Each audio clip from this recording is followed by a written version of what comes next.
السلام علیکم سر۔ وعلیکم السلام ورحمۃ اللہ۔ جی میں خدمت Ali Chandio, M Phil scholar Islamic studies, Shah Abdul Latif university Khairpur Sindh. آپ اپنا تعارف کرائیں سر۔ ماشاء اللہ جی، میرا نام سید بلال حسین نقوی بخاری ہے، آزاد کشمیر لیپا ویلی سے بلانگ کرتا ہوں، اور الحمدللہ شہادت العالمیہ جامعہ غوثیہ مہریہ دربار عالیہ گورڑا شریف سے میں نے سند فراغت حاصل کی ہے، اور تنظیم المدارس اہل سنت و جماعت کا فارغ التحصیل۔ مہربانی سر۔ میرا ٹاپک ہے ایمان ابو طالب کا تحقیقی جائزہ۔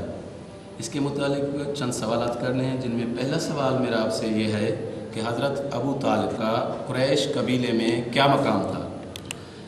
کریم آقا صلی اللہ علیہ وآلہ وبارک وسلم کے ام مکرم حضرت سیدنا ابو طالب علیہ السلام آپ کے چچا تھے، اور قریش قبیلے میں آپ سردار کے نام سے جانے جاتے تھے۔ اور قریش قبیلے میں جو آپ کو اہمیت حاصل ہے، جس طرح ہر قبیلے کے اپنے اپنے سردار ہوتے ہیں، تو اس وقت حضرت سرکار سید البطحاء سرکار ابو طالب اس قبیلے کے سردار بھی تھے، اور بعض محققین نے یہ بھی لکھا کہ آپ کلید بردار کعبہ تھے۔ مہربانی سر۔ میرا آپ سے دوسرا سوال یہ ہے کہ حضرت ابو طالب نے حضرت محمد مصطفیٰ صلی اللہ علیہ وآلہ وسلم کی پرورش کس طرح کی؟ ماشاءاللہ، سبحان اللہ، انتہائی اہم سوال آپ نے کیا ہے۔ سرکار ابو طالب علیہ السلام نے جس وقت نبی پاک صلی اللہ علیہ وآلہ وبارک وسلم کے والدین کریمین اس دنیا سے چلے گئے، تو سرکار سیدنا ابو طالب علیہ السلام نے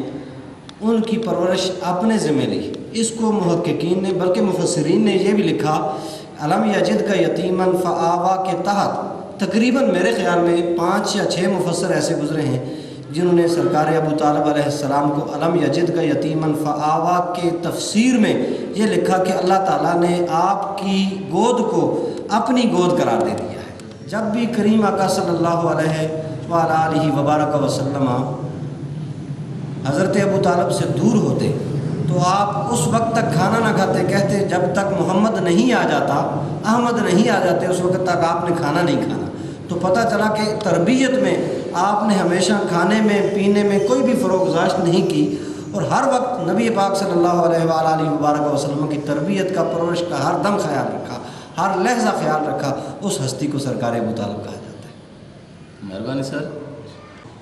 سر میرا آپ سے تیسرا سوال یہ ہے کہ حضرت ابو طالب نے حضرت محمد مصطفیٰ صلی اللہ علیہ وآلہ وسلم کو مشرکین سے محفوظ کیسے رکھا؟ اللہ اکبر۔ کریم آقا صلی اللہ علیہ وآلہ وبارک وسلم پر مشرکین مکہ نے بے شمار مظالم ڈھائے۔ اس میں آپ ابن ہشام کو اٹھا کے پڑھ لیں، یا کوئی بھی تواریخ کی کتابیں اٹھا کے پڑھ لیں، آپ حدیث مبارکہ میں بھی آپ پر مظالم کے واقعات بہت زیادہ روز روشن کی طرح عیاں ہیں، لیکن کریم آقا صلی اللہ علیہ وآلہ وبارک وسلم کو محفوظ پناہ گاہ جو مہیا کر کے دی، وہ سرکار ابو طالب علیہ السلام نے۔ بے شمار مشرکین مکہ نے حضرت ابو طالب کو کہا کہ آپ ان کی سائڈ لینا چھوڑ دیں، ان کو چھوڑ دیں۔ محمد عربی جو ہیں یہ کیسے کہہ سکتے ہیں کہ میں عبداللہ کا بیٹا ہوں، اور مجھ پہ وحی آتی ہے، اور مجھ پہ قرآن نازل ہوتا ہے، ہمارے بتوں کی پرستش اس نے روک دی ہے، ہمارے بتوں کو برا بھلا تو یہ خود نہیں کہتا۔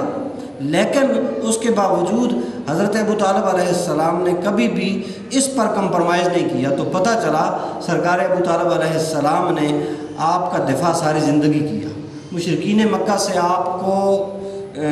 ہر دم بچائے رکھا۔ اور جس وقت بھی کریم آقا صلی اللہ علیہ وآلہ وبارک وسلم اگر ان کے گھر میں ہوتے تو آپ، ایک بہت بڑا مشہور واقعہ ہے کہ مولا کائنات سیدنا علی المرتضیٰ کو آپ نے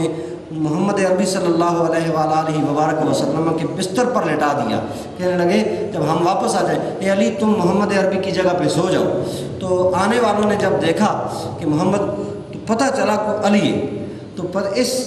سے معلوم یہ ہوتا ہے کہ کریم آقا صلی اللہ علیہ وآلہ وبارک وسلم کے ام مکرم حضرت سرکار ابو طالب جو تھے، وہ اپنے بچوں پہ سے بھی زیادہ پیار جو ہے حضرت ابو طالب کے ساتھ اپنے محمد عربی کے ساتھ کیا کرتے تھے۔ تو پتہ چلا کہ مشرکین مکہ سے بھی بچانا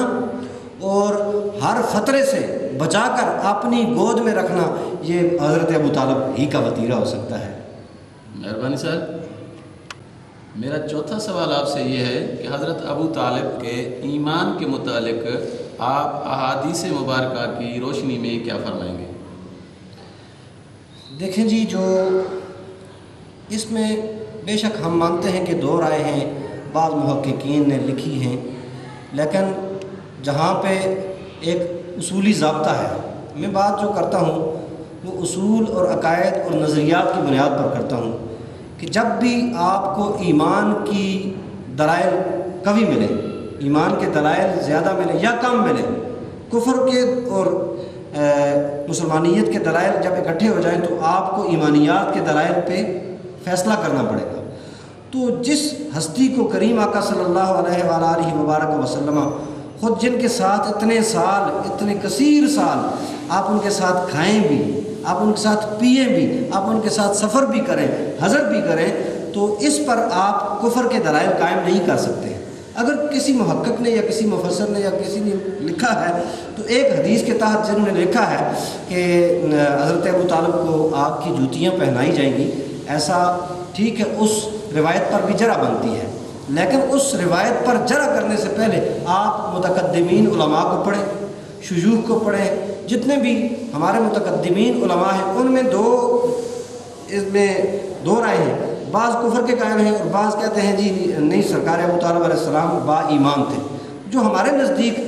ہم اسی دلیل سے، جس دلیل سے یہ ثابت کرنا چاہتے ہیں، میں انشاءاللہ اپنا مسودہ تیار کر رہا ہوں، آپ کی خدمت میں پیش کروں گا، جس دلیل سے یہ کفر ابو طالب کو ثابت کرنے کی کوشش کرتے ہیں کہ آپ کو آگ کی جوتیاں پہنائی جائیں گی، رسول اللہ کی خدمت کی وجہ سے آپ کو ہلکا عذاب دیا جائے گا، ہم اسی ہی دلیل سے انشاءاللہ اس کا رد پیش کریں گے اور لکھیں گے کہ آپ علیہ السلام پر جو کفر کی دلیل بنتی ہے وہ قوی نہیں ہے، بلکہ اس حدیث سے جس کو آپ بطور سند پیش کر رہے ہیں یا بطور دلیل پیش کر رہے ہیں، یہ کفر ابو طالب کی دلیل ہے، اسی حدیث کی وجہ سے سرکار ابو طالب کا ایمان ثابت ہوتا ہے۔ وہ کیسے ثابت ہوتا ہے ہم آپ کو دکھاتے ہیں، وہ اس طریقے سے ثابت ہوتا ہے کہ آپ کہتے ہیں کہ خدمت رسولی کی وجہ سے، خدمت رسولی کی وجہ سے آپ کو ہلکا عذاب دیا جائے گا یا آگ کی جوتیاں پہنائی جائیں گی، معاذ اللہ، ہمارا تو یہ عقیدہ نہیں ہے، لیکن جو روایت یہ پیش کر رہے ہیں یا معاندین مخالفین پیش کر رہے ہیں اس میں یہ لے کے آ رہے ہیں کہ یہ آگ کی جوتیاں پہنائی جائیں گی، رسول اللہ کی خدمت کی وجہ سے تخفیفی عذاب ہوگا، تو تخفیفی عذاب ثابت ہے واسطے مومن کے، تخفیفی عذاب ثابت ہے واسطے مومن کے، تو پتہ چلا حضرت ابو طالب مومن ہیں۔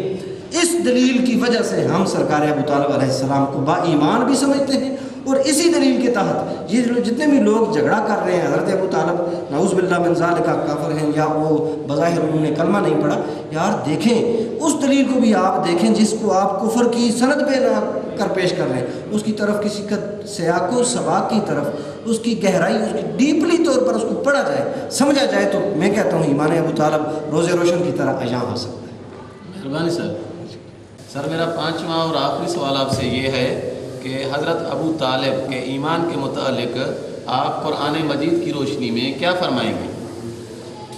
بسم اللہ الرحمن الرحیم۔ قال اللہ تبارک و تعالیٰ فی القرآن المجید الم یجدک یتیما فآویٰ۔ دیکھیں، ہم جب بھی کسی چیز کی حلت و حرمت بیان کرتے ہیں تو سب سے پہلے ہم دلائل یا ثبوت قرآن سے پیش کرتے ہیں، پھر اس کے بعد حدیث سے پیش کرتے ہیں، اس کے بعد پھر ہم ائمہ فقہاء تک آتے ہیں، پھر ہم اپنا ماخذ مراجع مرتب کرتے ہیں۔ لیکن دیکھیں، الم یجدک یتیما فآویٰ، یہ قرآن کی ایک آیت ہے، اس آیت کے تحت اگر مفسرین لکھ رہے ہیں کہ ہم نے آپ کو گود مہیا کر کے دی یا تربیت گاہ مہیا کر کے دی، تو پتہ چلا سرکار ابو طالب علیہ السلام۔ پھر لقد من اللہ علی المؤمنین اذ بعث فیہم رسولا، جو ہم میلاد شریف کے مہینے میں یہ دلیل دیتے ہیں، یہ پڑھتے ہیں کہ البتہ تحقیق ہم نے مومنوں پر احسان کیا، تو اس وقت مومن کون تھے؟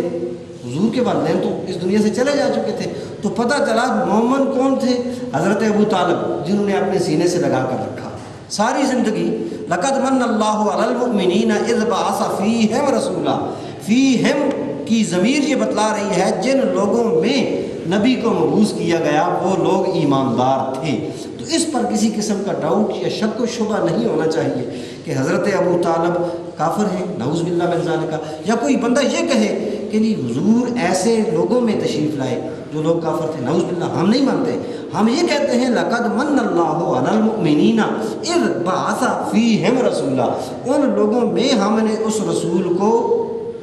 بعثت کیا، تخلیق کی، جب بھیجا تو پتہ چلا بھیجا انہی لوگوں میں ہے جو لوگ حضرت ابو طالب ہے، حضرت فاطمہ بنت اسد ہے۔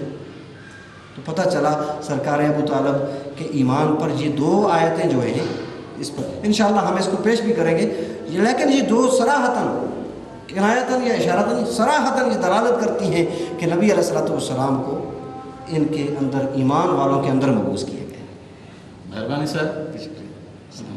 میں آپ کا شکریہ ادا کرتا ہوں، آپ نے اتنا بڑا قیمتی وقت ہمیں دیا۔ بہت میں آپ کا شکریہ، مشکور ہوں۔ بہت شکریہ۔